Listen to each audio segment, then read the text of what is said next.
Hello student, સ્વાગત છે તમારું મારી યુટ્યુબ ચેનલ એપી સ્ટડી સેન્ટરમાં. આજે આપણે જોવાનું છે ધોરણ 9 વિષય ગણિતમાં હેરોનનું સૂત્ર, તેમાં સ્વાધ્યાય 10.1નો પહેલો અને બીજો એક્ઝામ્પલ આપણે આ વિડીયોમાં જોઈશું. તો ચાલો શરૂ કરીએ પહેલા એક્ઝામ્પલથી. જેની બાજુની લંબાઈ એ હોય તેવા સમબાજુ ત્રિકોણ આકારના ટ્રાફિક સિગ્નલના પાટિયામાં સ્કૂલ અહેડ એમ લખેલ છે. આ પાટિયાનું ક્ષેત્રફળ હેરોનના સૂત્ર પરથી મેળવો. જો તેની પરિમિતિ 180 સેમી હોય તો તેનું ક્ષેત્રફળ કેટલું થાય? તો સૌપ્રથમ આપણે શું કરશું, એક આકૃતિ દોરી લઈએ, એ, બી અને સી. હવે જુઓ, અહીંયા બાજુની લંબાઈ એ છે ને પાછો સમબાજુ ત્રિકોણ. સમબાજુ ત્રિકોણ એટલે બધી બાજુના માપ કેવા હશે? સરખા હશે. તો અહીંયા એ માપ આપેલું, તો બધી બાજુના માપ સરખા હોય તો શું થઈ જાય? અહીંયા ત્રણેય બાજુ એ થઈ જાય. હવે સૌ પ્રથમ કરવાનું શું, મેં તમને ઉદાહરણ 3 શીખડાવ્યા છે આગળના વિડીયોમાં. એમાં પણ આપણે શું કરતા હતા? સૌ પ્રથમ ત્રણેય બાજુના માપ શોધવાના, બરોબર. અહીંયા બાજુ આપેલી નથી તો આપણે શોધવાના, પરંતુ જુઓ અહીંયા પરિમિતિ આપેલી છે તો પરિમિતિ ઉપરથી આપણે બાજુના માપ શોધી શકીએ, બરોબર. તો પરિમિતિ આપણે લખી નાખશું કે પરિમિતિ કેટલી આપેલી છે? 180 સેમી આપેલી છે. એના ઉપરથી આપણે શોધી લઈએ. ચલો, તો પરિમિતિ કેટલી આપેલી છે? 180 સેમી. હવે પરિમિતિ એટલે શું થાય? ત્રણેય બાજુનો. ચાલો, તો હવે પરિમિતિ 180 આપેલી છે તો પરિમિતિ એટલે શું થાય? ત્રણેય બાજુનો સરવાળો. તો a પ્લસ a ત્રણેય બાજુનો સરવાળો બરાબર 180. હવે 3 એટલે કે 3 થઈ જાય, બરાબર. 180 એ શોધવાનો છે તો 180 એ સાથે 3 ગુણાકારમાં, આ બાજુ આવે તો ભાગાકારમાં. 3 છક 18 અને 6 અને 0 એટલે કેટલા થાય? 60. તો એ એટલે કે 60 મળ્યા. અહીંયા એ ત્રણેય બાજુ છે તો ત્રણેય બાજુનું માપ કેટલું હશે? 60 અંશ હશે, બરોબર. હવે એ બરાબર 60 મળ્યા તો ત્રણેય બાજુ કેટલી હશે? 60ની હશે. તો આપણે લખી જ નાખીએ અહીંયા કે એ બરાબર પણ 60 લઈશું, બી બરાબર પણ 60 અને સી બરાબર પણ 60 સેમી લઈશું.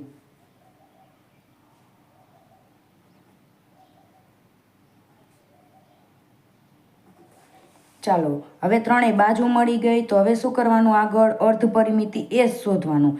એસ એટલે કે શું કરશું? પરિમિતિના છેદમાં 2. પરિમિતિ આપેલી 180 એના છેદમાં 2 એટલે 9 દુ 18 એટલે 90 આવે. અર્ધ પરિમિતિ કેટલી થઈ છે? 90 સેમી થઈ છે.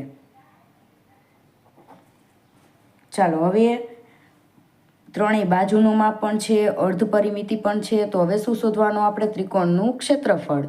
ચાલો, હવે આપણે ત્રિકોણનું ક્ષેત્રફળ શોધી. ત્રિકોણ એ બી સીનું ક્ષેત્રફળ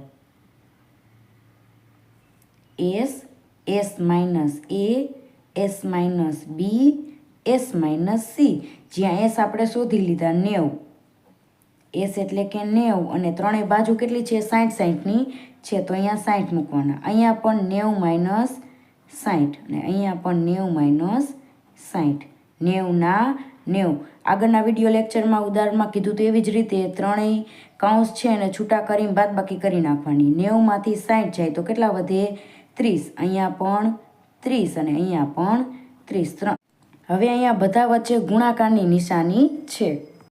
હવે 90 એટલે જુઓ, અહીંયા જોડી બનાવવા માટે 30 તરી 90 કરી નાખી અને આ 30 એમનેમ લખી નાખવાના. ચાલો, હવે શું કરશું આપણે? 30 તરી 90 કર્યા પછી જુઓ, બેની જોડી બનાવો, એ બહાર નીકળી જાય. આ 30ની જોડીમાંથી 30 બહાર નીકળી જાય, આ 30ની જોડીમાંથી આ 30 બહાર નીકળી જાય. હવે 3ની જોડી નથી તો તેને અંદર જ લખી નાખવાના. 3 તરી 9 અને આ 2 શૂન્ય. 900 વર્ગમૂળમાં 3 સેમીનો વર્ગ એટલું ક્ષેત્રફળ આવશે. ચાલો, હવે આપણે જોઈએ બીજું એક્ઝામ્પલ. એક ફ્લાયઓવરની ત્રિકોણાકાર દિવાલનો ઉપયોગ જાહેરાત માટે કરવામાં આવે છે. આ દિવાલોની બાજુઓ 122 મીટર, 22 મીટર અને 120 મીટર છે. જુઓ આકૃતિ 10.6 એટલે કે તમારા પાઠ્યપુસ્તકમાં આકૃતિ આપેલી છે. જાહેરાત પ્રતિ વર્ષ એટલે કે 12 મહિના, 1 વર્ષ 5000 રૂપિયા પ્રતિ મીટર સ્ક્વેરના દરે કમાણી કરી આપે છે. એક કંપની તે દિવાલોમાંની એક 3 મહિના માટે ભાડે ચડાવે છે, તો તે 3 મહિનાનું ભાડું એ કેટલું ચૂકવવું પડશે તે આપણે શોધવાનું છે. ચાલો, તો હવે 3 બાજુ આપી દીધેલી છે, તો આપણે હેરોનના સૂત્ર ઉપરથી આપણે પહેલાં ક્ષેત્રફળ શોધી લઈએ. બરાબર, તો 3 બાજુ પહેલાં લખી જ નાખી. A, B અને C બાજુના માપ 122 મીટર, 22 મીટર અને 120 મીટર. ચાલો, સૌપ્રથમ શું શોધવાનું? અર્ધ પરિમિતિ S, અર્ધ પરિમિતિ S શોધવાની છે. બરોબર, તો S એટલે કે A plus B plus C ના ભાગ્યા 2. 122, 22 અને 120 એના ભાગ્યા 2 કરવાના. ત્રણેયનો શું કરી નાખશું આપણે? સરવાળો, એટલે 264 થાય. એના ભાગ્યા 2 એટલે 132 મીટર થાય અર્ધ પરિમિતિ. ચાલો, હવે આપણે હેરોનના સૂત્ર ઉપરથી ક્ષેત્રફળ મેળવી લઈએ. તો ત્રિકોણ ABCનું ક્ષેત્રફળ બરાબર S minus A, S minus B અને S માઇનસ C. જ્યાં S આપણે શોધી લીધા, કેટલા આવ્યા? 132. 132 માઇનસ 122, 132 માઇનસ 22 અને 132 માઇનસ 120. ચાલો, હવે 132ના 132, 132માંથી 122 જાય એટલે 0 અને 1 કેટલા આવશે? 10. અહીંયા 132માંથી 22 જાય એટલે 110 અને 132માંથી 120 જાય એટલે 12 આવશે. હવે 132ના એવા બે ભાગ પાડવાના કે આમાંથી એકાદું એની જોડી બની જાય. બરોબર, તો જો 11 ગુણ્યા 11 કરશો ને એટલે 121 આવશે, પરંતુ 11 ગુણ્યા 12 કરશો ને એટલે 132 આવશે.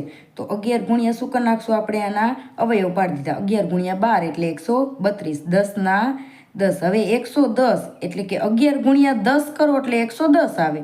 12ના 12. હવે તમે જુઓ અહીંયા જોડી બની જાય. 11 11ની, 12 12ની અને 10 10ની. ત્રણેયની જોડી બની ગઈ. તો ત્રણેય વર્ગમૂળની બહાર આવતા રહે.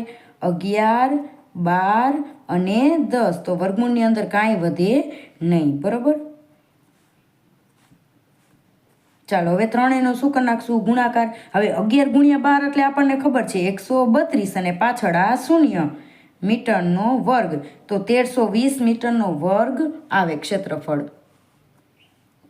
હવે જુઓ, 1 મીટર વર્ગ જાહેરાતનો ખર્ચ કેટલો આવે છે? 5000 રૂપિયા.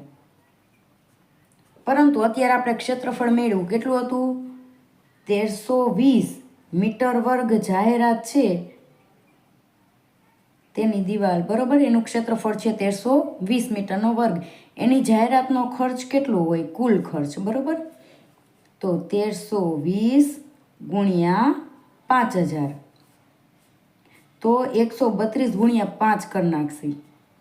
પાછળ 0 એડ કરી દઈશું. 660 ને પાછળ 1 2 3 ને 4 0. આટલો ખર્ચ લાગશે. બરોબર, આટલા રૂપિયા